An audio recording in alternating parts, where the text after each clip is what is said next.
बैलांना दिशा दाखवायचं काम आमच्याकडे असतं आणि ती बारीक गाड्याला लागली की आमचा आनंद म्हणजे गगनात मावत नाही. बैलगाड्याची तर आवड लहानपणापासूनच आहे.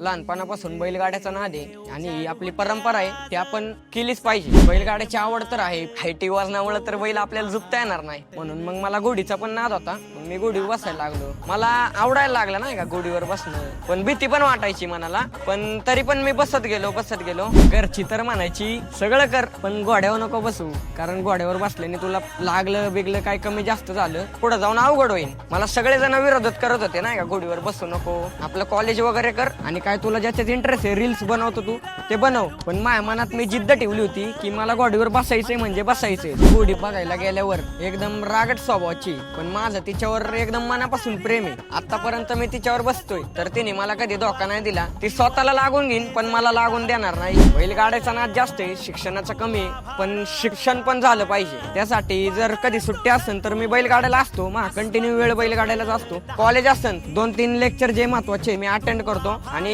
बैलगाड्याला जातो. सगळे मित्र परिवार निघालो गुढी पळवायला. मी एक राऊंड पळवत होतो आणि पळवतानाच आळ्याच्या पाशी गुढीच्या आडवा आलं नाही का वासरू. ते वासरू आडवा आलं तर गुढी ठ्यासाळली आणि गुढी पडली. तिच्यासोबत मी पण पडलो. मला आता भरपूर प्रमाणात लागलं होतं. तर संघर्ष तर भरपूर केला होता. आधीच मला वॉर्निंग होती की घोड्यावर बसायचं नाही, पण मी सगळं होऊन सुद्धा मी घरच्यांना बोललो मला बसायचंय, काही पण होऊ द्या, मग मला दाखवून द्यायचंय लोकांना की मी पडलो तरी मी उठून परत उभा राहू शकतो. या बैलगाड्याच्या नादात आल्यावर पोरांना व्यसन लागतं, काम सोडतं, कॉलेज सोडतं. तर आता मला पण बैलगाड्याचं नाद आहे. मला काही व्यसन नाही. असं नसतं की बैलगाड्यात व्यसन लागतं. चांगली संगत असेल तर नाही व्यसन लागणार. आपण वाईट संगतीत राहिलो तर 100% लागेल. आपली घरची पण सांगते तू चांगल्या संगतीत राहा, चांगला होशील, चांगल्या कॉलेजला जा, चांगला अजून मोठा होशील.